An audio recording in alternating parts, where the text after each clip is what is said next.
neoplasias, que fue lo que vimos la semana antepasada, y vamos simplemente a ver imágenes para poder identificar desde el punto de vista histopatológico lesiones benignas versus lesiones malignas versus metástasis, y que más o menos ustedes tengan alguna idea de cómo es desde el punto de vista histológico, cómo poder identificar una lesión benigna versus una lesión maligna.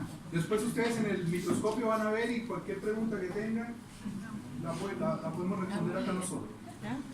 El primero es el leiomiosarcoma uterino, y como lo vimos en la clase teórica, es una neoplasia maligna de músculo liso, es una neoplasia maligna mesenquimática, no epitelial. Acuérdense que las neoplasias malignas epiteliales son los llamados carcinomas, sea adenocarcinoma si es originado de un epitelio glandular, o carcinoma escamoso si es originado de un epitelio escamoso, y los sarcomas son las neoplasias malignas del tejido mesenquimático, tejido muscular, tejido adiposo, tejido fibroso, los fibrosarcomas, etc.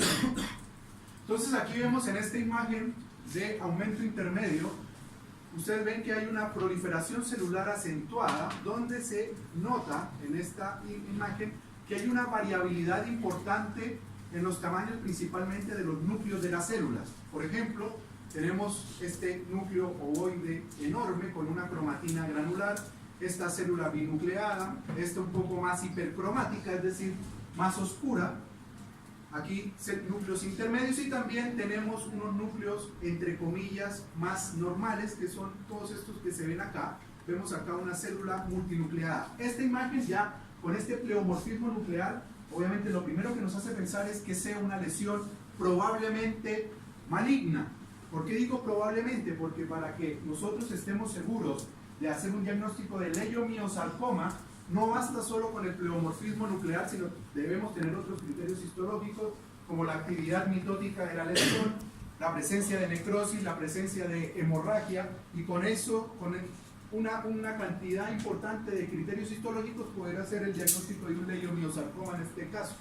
Vemos aquí esta misma imagen, esta disposición de las células, si ustedes se fijan, es como una disposición fusada o alargada y entrelazada.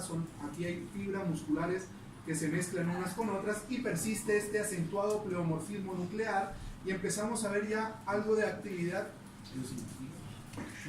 eosinofílica. ¿Cómo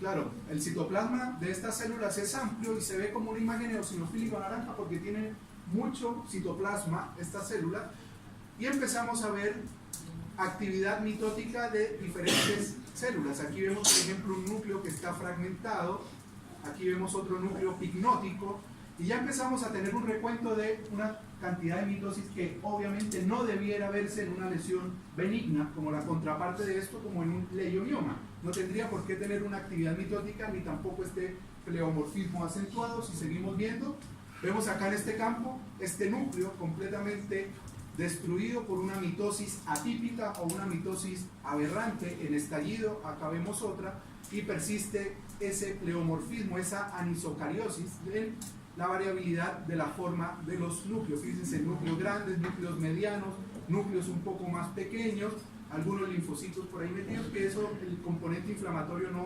no sirve como criterio diagnóstico de malignidad. Vemos la actividad mitótica. Lo mismo, esta imagen que ya la habíamos visto, pero a mayor aumento, esta fragmentación del núcleo. Fíjense acá el núcleo cómo está fragmentado en estas estructuras puntiformes. Es un estallido prácticamente nuclear, y eso obviamente eso no se ve en lesiones benignas. Núcleos muy bizarros con formas aberrantes e hipercromacia. Lo mismo acá. Tenemos en este campo 1, 2, 3, 4, 5, 6, 7 mitosis en un campo de alto poder. Eso ya es demasiado. Generalmente, para algunos órganos, la OMS exige que nosotros hagamos un recuento de más de 10, más de 20 o más de 50 mitosis por campo de alto poder para poder considerar una lesión como maligna. Eso obviamente varía dependiendo del tejido. ¿Quieres cerrar? Ya. No, eso es variable. El recuento de mitosis es variable. Lo mismo acá. una célula binucleada y seguimos viendo esa irregularidad o esa heterogeneidad en las formas de las células. Entonces ya con todas estas características y que están bien descritas en la clase histológica, podemos decir, o por lo menos sugerir, que se trata de una lesión maligna de estirpe mesenquimática que es compatible con un leiomiosarcoma uterino en este caso, ¿ya? Bueno, con respecto a las metástasis, esta imagen corresponde a tejido peritoneal, ¿ya? Vemos acá en la parte superior tejido adiposo y lo que tenemos aquí es tejido fibroso vascularizado congestivo, y vemos acá que hay unos implantes o una infiltración de unos elementos celulares a este aumento. Se ven como azules, grises, y aquí se forman o se ven que hay como unas cavidades y unas formaciones de unas estructuras papilares. Seguimos acá y ya vemos a mayor aumento entonces que todo esto que está acá es tejido fibroso, colágeno, con vasos ectásicos o congestivos, y aquí vemos todos estos nidos compactos, nidos sólidos de células neoplásicas que cumplen los mismos criterios que el leiomiosarcoma, pero en este caso es un tumor maligno epitelial, es un carcinoma indiferenciado en esta imagen. ¿Por qué indiferenciado? Porque no se parece a ninguna estructura primaria que estuviera dando origen a este tumor. Por ejemplo, no vemos aquí una arquitectura papilar, no vemos acá una arquitectura glandular.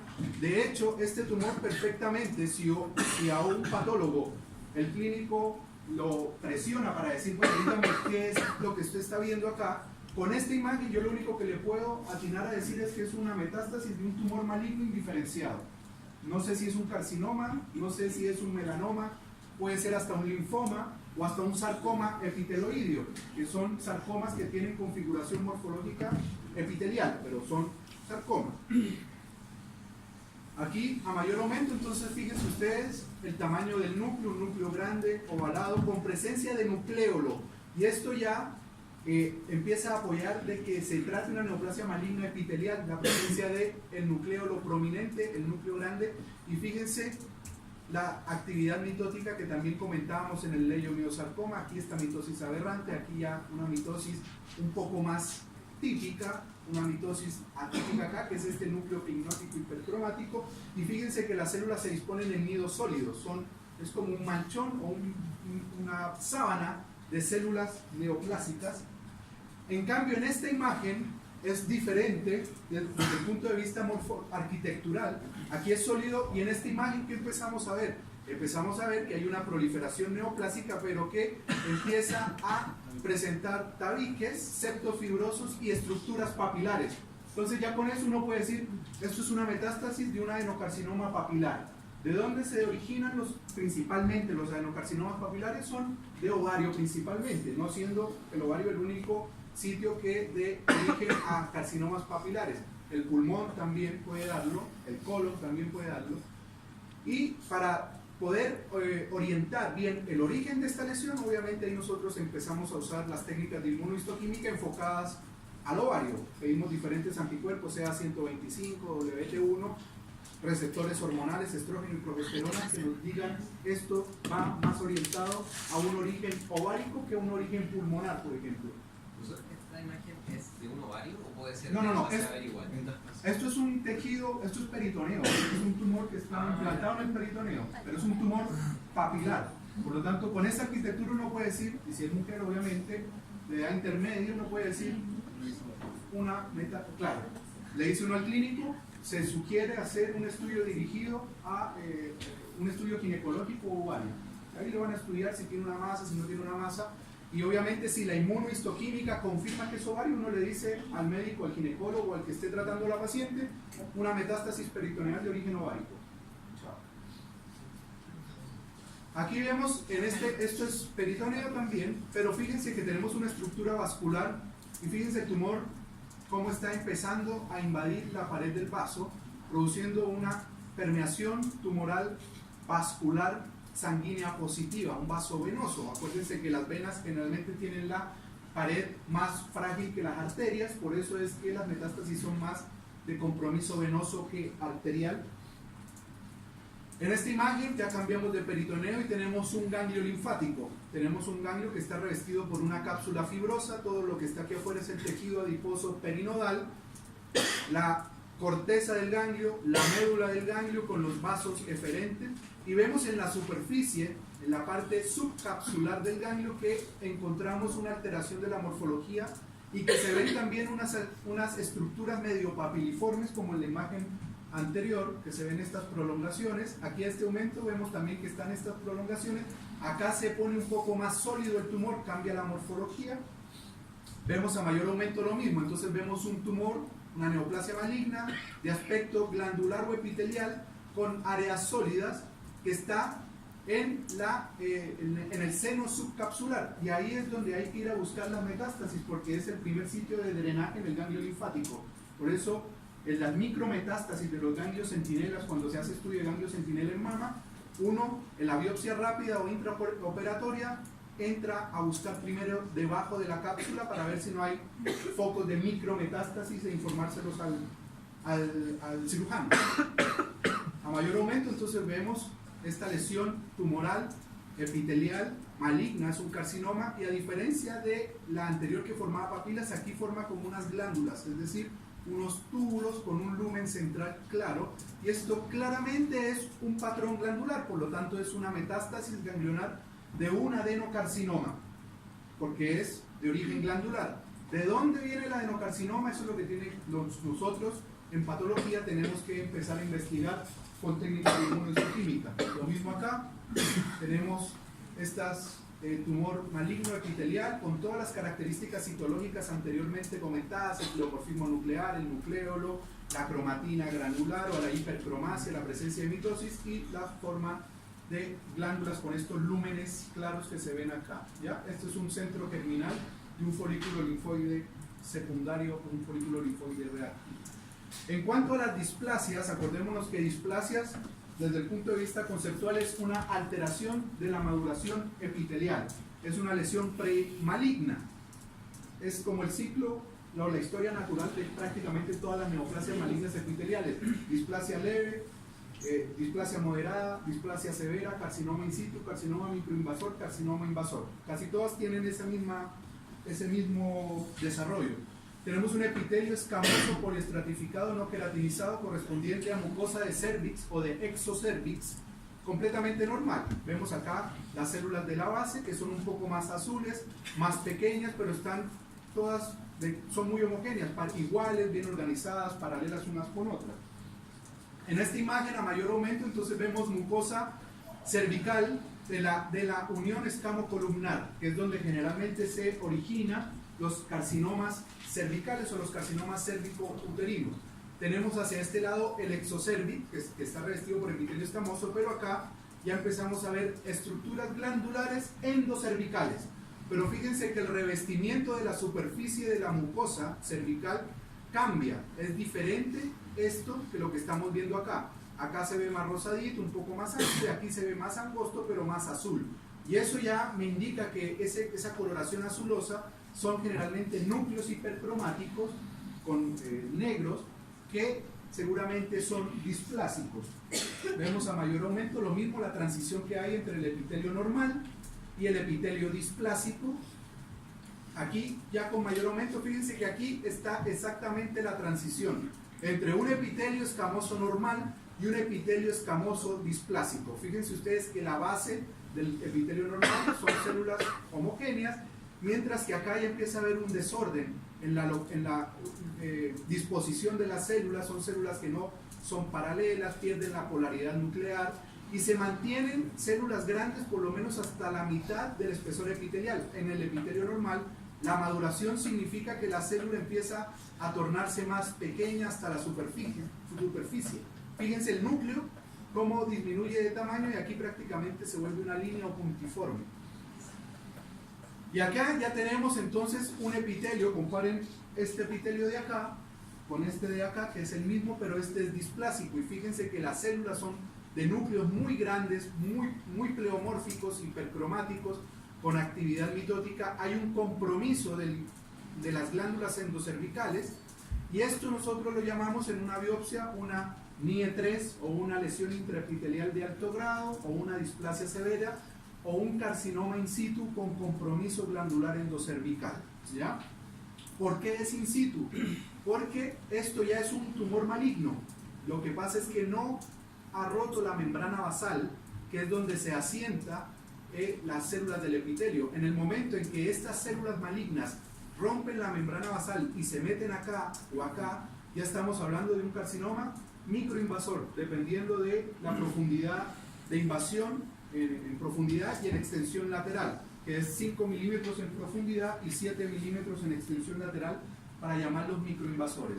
Lo mismo acá, un epitelio displásico con células grandes, con pérdida de la polaridad, actividad mitósica. Acá alcanza a madurar un poco, fíjense que las células siguen adelgazadas y como acostándose de forma horizontal, y esto sería, si compromete la mitad del espesor epitelial, sería una displasia moderada o una NIE2, pero es una lesión intraepitelial de alto grado, igual que la NIE3 e igual que el carcinoma in situ.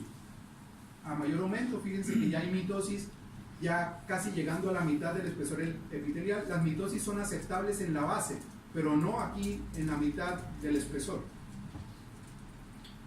Bueno, y el adenocarcinoma prostático, tenemos esto, es un parénquima prostático normal, son estructuras glandulares y ductulares de la próstata con secreción endoluminal. El parénquima es esto glandular, y el estroma es esto rosado, que es un estroma fibromuscular. Y vemos acá parénquima o tejido prostático normal, las glándulas, algunas con dilatación quística, como estas de acá. Y acá empezamos a ver que hay una estructura nodular que, a pesar de que se ve bien circunscrita, tenemos que entrar a ver el detalle de las células que conforman este nódulo.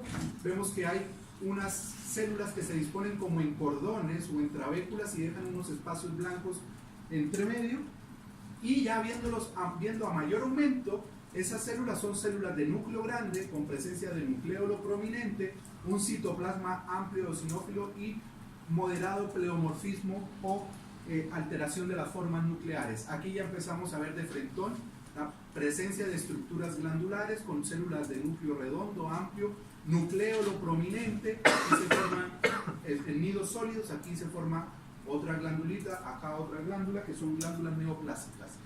Y esto sería un adenocarcinoma acinar prostático, y bueno, y ahí el patólogo o nosotros tenemos que asignarle un score de Gleason para que el urólogo sepa el pronóstico del paciente. Gleason 6, Gleason 7, Gleason 8, etc. Pero sigue siendo maligno. Sí, todo esto es maligno. Pero la citología es completamente maligna, ¿ya? Efectivamente tiene un patrón expansivo, no infiltrativo. Claro, Exactamente. Y el tumor benigno, el último, para que lo comparen con el leiomiosarcoma, esta es la contraparte benigna, que es un leiomioma. Tiene es una proliferación nodular de un tejido muscular liso benigno, que tiene un borde romo no infiltrativo, y el componente celular es miometrio prácticamente normal, ¿ya? Son células que lo van a ver ustedes en la presentación y después en las láminas. Fíjense que aquí todos los núcleos son pequeños, redondos, completamente homogéneos, no hay una variabilidad en tamaño, no hay presencia de mitosis. Acá lo mismo, fíjense, todo es bastante homogéneo, por lo tanto uno dice, aquí no hay mitosis, no hay pleomorfismo, no hay necrosis, no hay patrón infiltrativo. Esto es una lesión benigna de músculo liso llamada leiomioma. Lo mismo acá. Doctor, ¿cómo puede saber que una lesión benigna y mitosis está normal porque no veo este cambio de... Claro, uno dice que esto es benigno porque no ve en las células todas las características citológicas de malignidad que hablamos al principio y que están en la clase. Pleomorfismo, mitosis, núcleos aberrantes, pérdida de la relación núcleo-citoplasma, etc. Aquí todas las células son prácticamente iguales. Y ve uno un nódulo con células normales de músculo liso, diagnóstico leiomioma uterino. No hay forma de decir que un leiomioma si es que no uno ve el nódulo. Exactamente, no se puede decir, es miometrio normal. Ya, lo mismo acá, homogeneidad de los núcleos, acá igual. Ya.